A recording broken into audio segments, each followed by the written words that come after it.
এই কটা এক্সারসাইজ একদম মানে প্রত্যেকদিন কন্টিনিউ করুন। আমার টাইটেল থেকে আপনারা নিশ্চয়ই বুঝে গেছেন যে কেন আমি এই এক্সারসাইজগুলো দেখাচ্ছি। তো চলুন কথা না বাড়িয়ে দেখিয়ে দিচ্ছি এক্সারসাইজগুলো। তো দেখুন প্রথম যে এক্সারসাইজটা জাস্ট সিম্পল একদম, জাস্ট একটা পায়ের উপরে আরেকটা পা ঠিক এইভাবে আপনারা তুলে দেবেন। ওকে, এবার যে পাটার উপরে তুললেন সেই পাটাকে আস্তে আস্তে ঠিক এই পজিশনে নিয়ে আসলেন এবং আপনাদের এই যে চেস্ট, এই চেস্ট এই পায়ের মানে পায়ের টাচ করার চেষ্টা করবেন। এই 1, আবার এইভাবে ছেড়ে দেবেন, এইভাবে 2, আবার এইভাবে ছেড়ে দেবেন, 3, ছেড়ে দেবেন।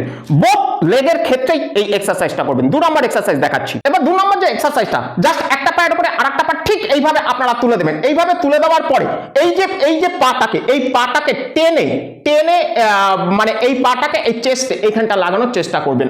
1 2 3 4 5, আবার রিল্যাক্স করিয়ে দেবেন। 1 2 3 4 5, আবার রিল্যাক্স করিয়ে দেবেন। বোথ পায়ের ক্ষেত্রে করবেন।